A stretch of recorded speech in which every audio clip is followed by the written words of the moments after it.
Hi, I'm George Cox. Welcome to Business Matters, a show that promotes local businesses and organizations for the Middlesex West Chamber of Commerce. My in-studio guest today is Ann Westerheim, founder and president of Ikaru, which is an IT service company. Tell us exactly what your company is. We do cybersecurity and IT support for small businesses in the area, and we've been around for about 15 years, and we've been members of the chambers pretty much since day one. And you're located in Westford, and you were founded 15 years ago. How has technology changed from 15 years ago to now? It's changed a lot, and it's changing all the time, and just when you think of when a wave of technology is done, it changes even more. So when we started out 15 years ago, one of the big issues was small businesses trying to get on high-speed internet. So that was just coming out. Comcast was rolling out broadband, still DSL from Verizon, and just helping small businesses navigate that space. So my background's in engineering. I have 3 engineering degrees. So when I started, I knew I wanted to start a business. Technology is what I know. And I quickly saw that small businesses were really on the wrong side of the digital divide.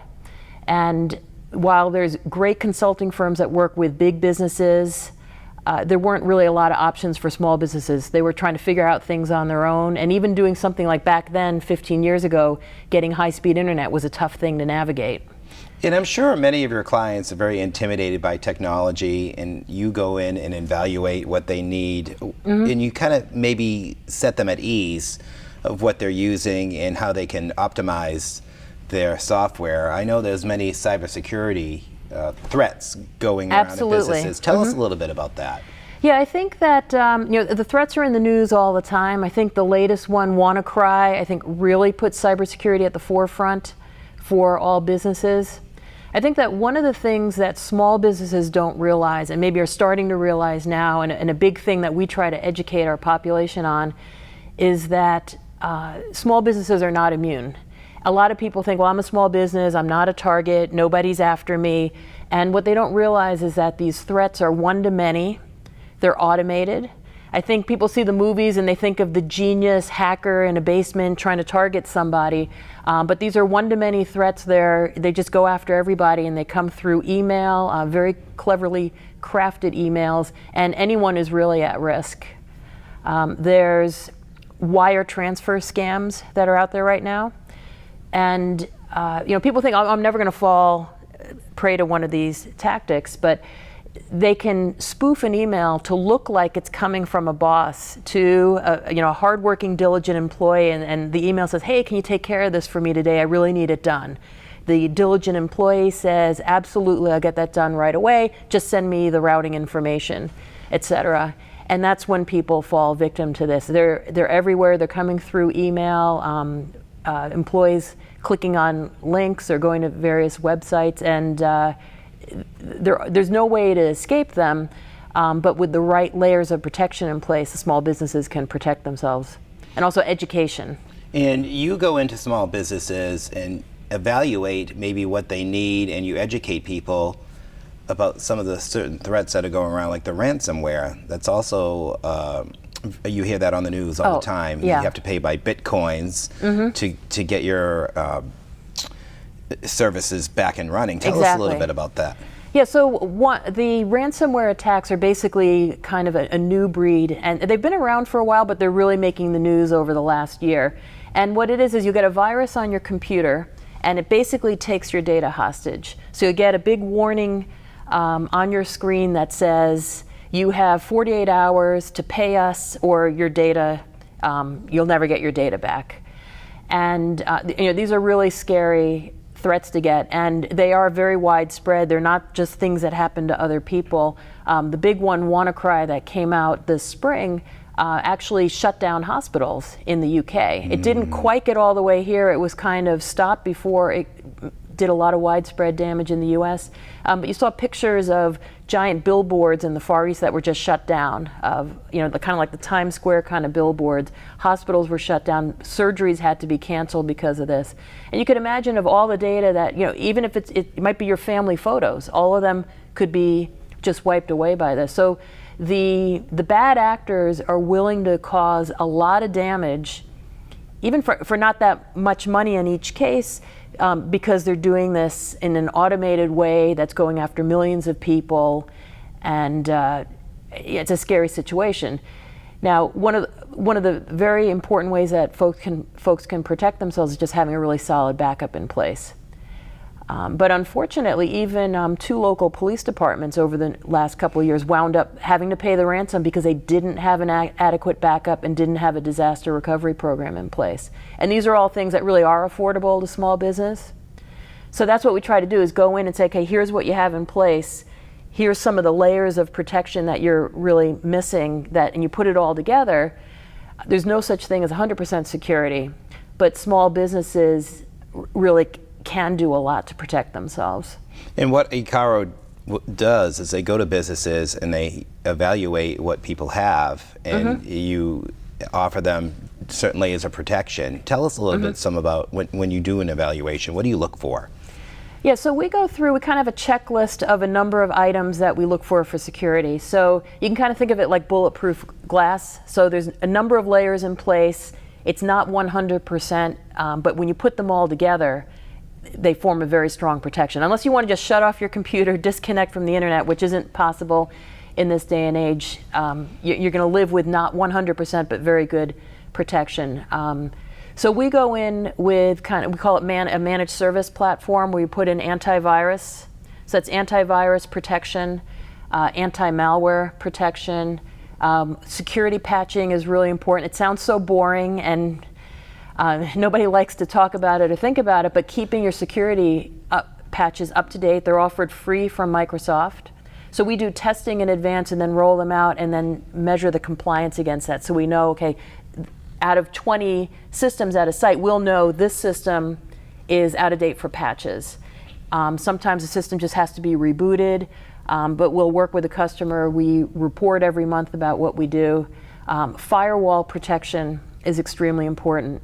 So the firewall is basically a piece of hardware that communicates between your office network and the outside world. And what it does is it kind of scrambles your identity from the outside, so nobody can get in. You can get out and the traffic you want can get in, but the bad actors, the intruders, can't get in. And we do penetration testing. A lot of banks, insurance companies now ask for businesses. They might want to see that before they give a business a loan. So it's really a comprehensive program. It's ongoing. It's not something you can just say, oh, well, I installed antivirus software 2 years ago, I'm all set. That's not enough. Another layer of protection that we put in is Cisco Umbrella, and that's DNS protection. So everybody's probably had the experience where you try to go to, say, Bank of America, and you mistype it, and something's slightly off. Well, bad actors can gain control of those sites, and you might think you're going to Bank of America, or you follow a link in an email thinking, okay, yeah, I better reset my password. Well, you're going somewhere else. What the DNS protection does is it's sort of like the credit card fraud prevention. It's monitoring traffic all around the world and saying, wait a second, why is this traffic going out to Russia right now? And it knows this is probably a bad site and it will shut it down. Firewall protection will also do that. If you mistype an address and you're going someplace that's not where you think it is, you can, for example, block all foreign traffic if you want. So these are a lot of things that you can put in place. Another really important layer of protection is email security filtering. So just all that email that's coming in, especially if you're getting a lot of spam, some of it's just junk that you don't want to see, but a lot of it is where the viruses come in. Things like, here, a resume, a fake resume. These documents that look like Word documents, look like a resume, are actually zip files, hiding executables that come in and will attack a network. Is there anything people can do to protect themselves if they see an email that's suspicious? Should they not open it? I know the old saying is, when in doubt, check it out. Is that true? Absolutely, yeah, absolutely. There's slogans out there: think before you click, and a lot of people are talking about this like like a public health issue, because what happens is there's some people who are just going to click on anything. There's fake emails, for example, a fake ADP payroll report. So if you think about it, this is, it's bait. So somebody in the organization gets something that looks like, oh, this is a payroll report. I got it by accident. Nobody knows I have it. I'm just going to open it up. I'm curious. I want to know what's in there. And that's when people fall victim to this. A lot of password resets. Even a high-level person in the White House was tricked recently with a fake email from Jared Kushner. A lot of people don't understand it's very easy to fake an email to make it look like it's coming from somebody else. So think before you click, really important. A lot of people talk right now about the human firewall, which is basically the role of education, because it's going to boil down to you can have your firewall, your antivirus, your anti-malware, security patches, everything in place, and then you get one employee who's going to click on something either because it's enticing, it's bait that they're clicking on, or it's a spoofed message that they think is from their boss, or it's a fake email administrator. Hey, you're almost out of space. You click on this link to get more space in your email, or you got to reset your Just if you think it's suspicious at all, it probably is. Don't open it. Never click on the links. And if you're just curious, I wonder what this actually is. Don't be curious, because if you don't have a firewall that's going to block that traffic, you've just kicked off the virus. It's really great advice, and people really need to be educated about this. We have a couple of minutes left. If people want more information about your services, where can they find you? We're located in Westford, Mass, and our website is www.ekaru.com. That's EKARU.com, and we try to put a lot of educational information out there. We do a monthly newsletter. We also do webinars that are open to anybody in the community. Wonderful. Training on cybersecurity and everything that's going on. We have a Twitter page, EKARUIT, if you want to follow us there. We try to curate some news that's relevant to small business, security, IT. We're also looking at what's new in the industry, et cetera. Yeah, because you have to keep up, because these hackers are just relentless, and they keep up to the latest technologies. Absolutely. And you have to be one step ahead of them. Absolutely. Now, do you work in iOS formats too, or is it mostly Windows-based? We have a lot of Mac users. We also handle phones. I mean, these days everybody has their business mail set up on a phone, and make sure you're on an up-to-date version of the operating system. You want, with the later versions of iOS, you have encryption built in. Extremely important if people are walking around with company email. Right. Mobile devices, bring your own device to work, that's all. Good advice. Really important things to think about. And what's it like just being a part of the Chamber and networking your business through the Middlesex West Chamber of Commerce? Yeah, the Chamber is great. We joined right when I started the business. I joined the Chamber. I wanted to meet small businesses. Really a great community, a fun group of people, and great educational events. And we really value our membership. And we learn a lot. We meet a lot of people, and a lot of smaller businesses. It's sort of like your coworkers after a while. You get to know a lot of people. So it's been great. Well, our time is up. I just want to thank you for being on the show today. And remember, visit EKARU. The website once again is EKARU.com. So if you need some advice, maybe you'd like an evaluation, please get in touch with them. This is George for the Middlesex West Chamber of Commerce. We'll be back with our next guest. So I'm Kelsey and this is Antonio, and we are Global Wines. We're based in Framingham, Massachusetts, and we're an importer and distributor of quality wines from around the world. Here we have the selection is our Prosecco. It's a Borgo del Collo Alto. It's a Prosecco DOC from Italy. It's perfect for any occasion and for the holiday season. We're at True West Brewing Company, located in Acton, Massachusetts, 525 Massachusetts Avenue. We have brewery on site. The four that we have here today are the Colonial Gold, the Pumpkin Riot, which is a pumpkin ale, spiced ale, Ruckus IPA, which is our top seller, and the Brown Bess, which is our American Brown Ale. I'm Deborah O'Kelly, and our business is Golden Girl Granola. We make it in Shirley, Mass, and the thing that makes our granola special is that it's crunchy, wholesome, and delicious. We sell in a lot of local stores. You'll find us in a lot of the Whole Foods, Donnellan's, Crosby's, small specialty stores, and Roach Brothers. Concord Tea Cakes is a bakery located in West Concord. Today we brought with us our lavender lemonade cupcakes and a peppermint crunch chocolate cupcake. As you see, we have some beautiful cake designs that we can do for you upon request. So come on down, check out our dessert menu, and place your order. The Outlook Restaurant at Neshoba Valley Ski Area. We do functions both for winter when we might be out there snowboarding or snow tubing, and then the Outlook Restaurant and Lounge can cater your event. We specialize in steaks, seafood, and pasta. We do cocktail parties, luncheons, and dinners. Hope to see you there or out on the slopes at Neshoba Valley Ski Area at the Outlook Restaurant. We are from the Curry House, the new upcoming restaurant in Chelmsford. We'll be located in 313 Littleton Road. This is our second location. The first one is in Franklin. Check us out in the www.thecurryhouse.com for more details and opening dates. Looking forward to serve you. Thank you.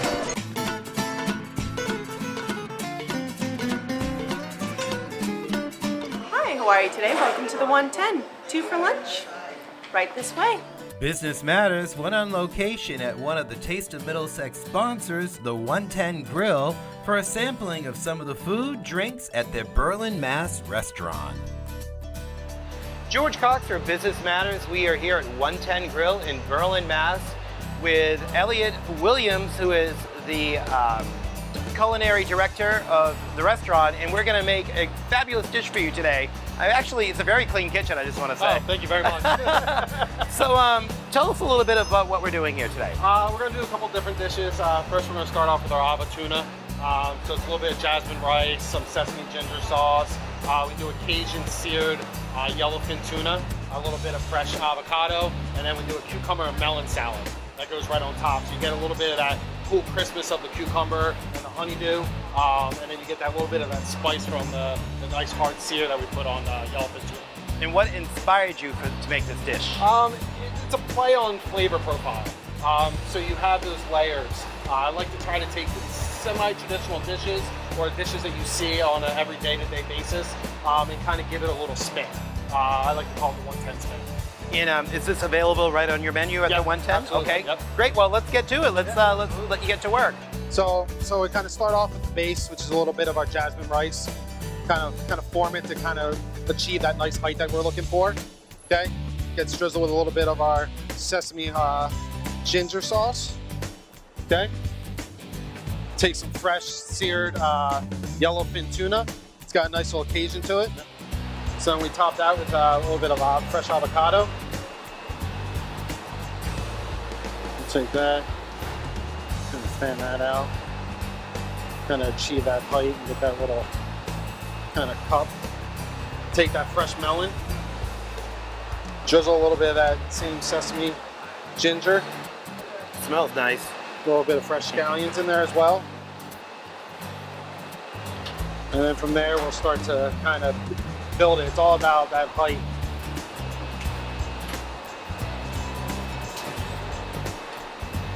Wow. And then we'll drizzle with a little bit more sauce on top. Garnish it with a little bit of scallions. And that's it. Just needs. Excellent. Take a look at that. And then we'll take that and we'll just give it a nice little wipe. It's all about presentation. Now, right? does the server have to be really careful bringing that over Yes, to the table? it is. Yeah, we have a Okay, couple of so those dishes that are a little. Anyone who knows me knows I waited tables for many years. So the main thing is you don't want Elliot getting mad at you if you tip it over while in the middle of service. Yeah, so that's a absolutely. beautiful presentation. Thank you very much. In addition to serving great cuisine, 110 Grill has an extensive craft beer and cocktail menu.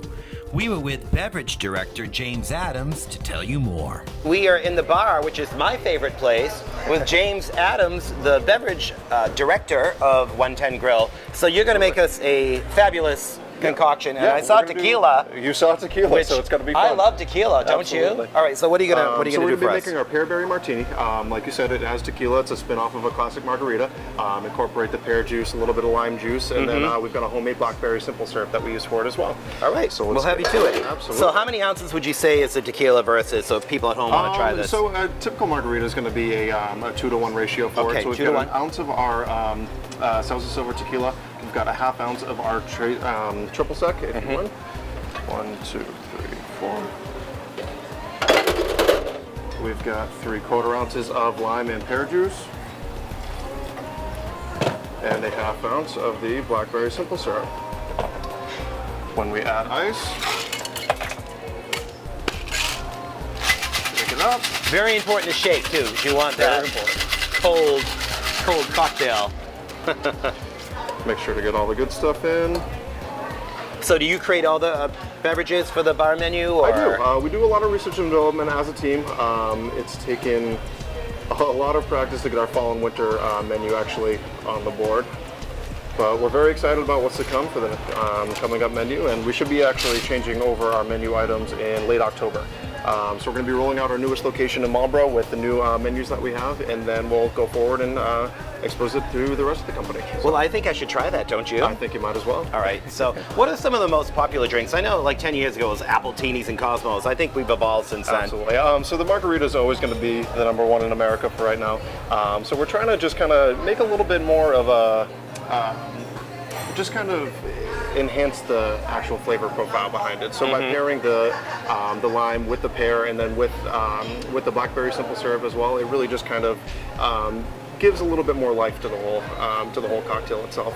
So, but yeah, we also have nice spins on a Cosmo, which is our City Lights Cosmo. It's got a cranberry apple shrub that we like to use. It's a vinegar-based mixer with added fruits and sugars, just to kind of give a natural tanginess, a natural sweetness towards it as well. Not only do they make great cocktails here at the 110 Grill, but you have an extensive craft beer selection. Tell us about some of this. Absolutely. We love to live local when it comes to our craft beers.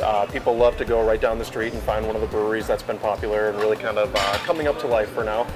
We really like to draw in a big crowd when it comes to the Jack's Abbey, Hoponius Union, some of our favorites. Wormtown's always done phenomenally for us. So it's really just the things that people can go to on their off day, their date night or something like that, and recognize the brand name while they're actually going to where they make the liquid itself. So. And why do you think craft beers are so popular now versus like 10 years ago? Well, the way I like to look at it is that the beer world is really starting to change into the wine world, where people are starting to really specify when it comes to the type of style that they're drinking, the different sorts of changes that they can make to the actual brewing process itself, and really just kind of expose different flavors out of the same beer that's been being made forever.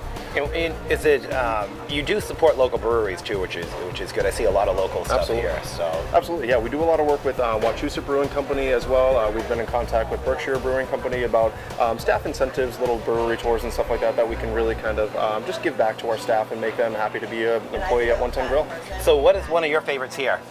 My personal favorite is always going to be the Jack's Abbey. Doesn't really matter what kind of liquid they make. It's just sort of, they've really started to specify and sort of really grown as a brewing company to begin with. They have done the lager game very well. They're actually opening up I believe it is open right now. They're opening up an ale house right next door where they're specifying in the different styles and really sort of incorporating all different flavor profiles with the classic sort of signature recipes that they've been using for a while now. Well, I think we should try that, James, don't might you? as well, absolutely. Yeah, let's give it a taste. Right. Want to make sure it's got the nice head on there so the beer breathes as it should. So this is James Adams' favorite, so I have to try it. Absolutely. Perfect on a day like this. Not bad. Wow, very good. And remember, if you want more information about the menu, the bar, everything you want to know, make sure you visit 110grill.com. They're going to be part of the Taste of Middlesex coming up in November. I sat down with the Director of Marketing, Alicia Papudi to talk about her involvement with the Middlesex West Chamber of Commerce in the upcoming Taste of Middlesex. We are here with Alicia Papudi, the marketing director of 110 Grill. How are you? Good, how are you? I just want to thank you for having us over here today, and Yeah. it's wonderful that you're involved in the Middlesex West Chamber of Commerce. How is that, just being involved in the Taste of Middlesex? It's good, yeah, we love the Taste of Middlesex. Thanks for coming here today. We're excited to be going to the event and showcase one of our appetizers and entrees. We're still deciding on what we're going to do, but I definitely think it'll be a winner. We love working with everyone over there, so we're really happy to be a part of the community and go to the events and meet some new people. Which is important if you're marketing, trying to market the restaurant. Yeah. Tell us about some of the other ways you're marketing. Yeah, definitely. So we're not a huge company, so we don't do a ton of paid advertising. We don't do a lot of TV, radio, any of that. We do as much kind of local advertising as we can through events like the Taste of Middlesex, or we do like the Taste of Chelmsford, Taste of Neshoba, Metro West. We like meeting people. They can actually taste and sample our food and try it before they come into the restaurant.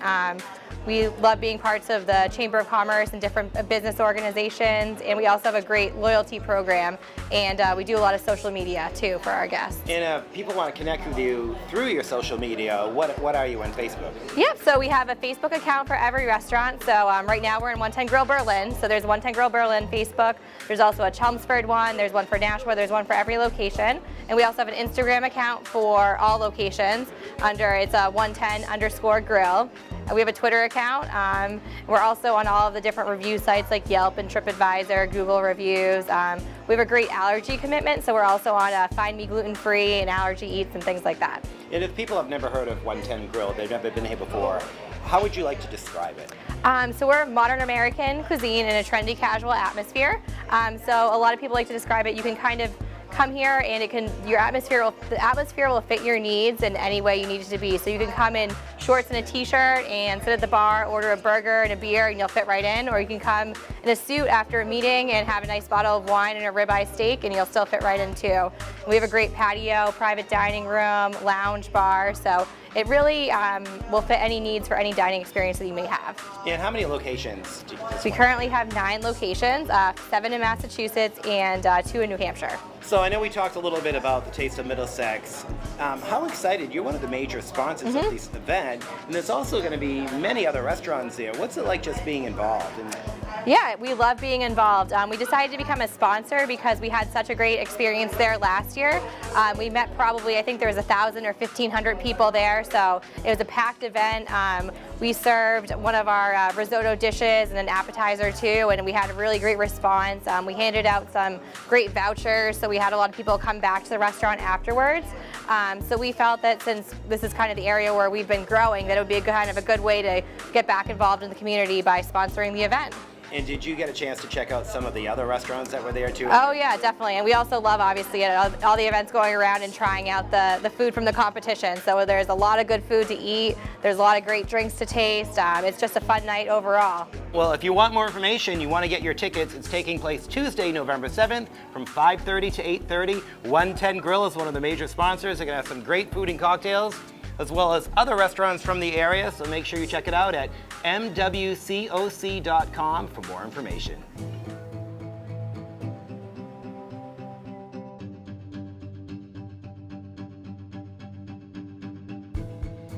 And this is George for Business Matters. We'll see you soon. The Middlesex West Chamber of Commerce would like to acknowledge and thank our broadcast sponsors, Emerson Hospital and the Westward Regency Hotels.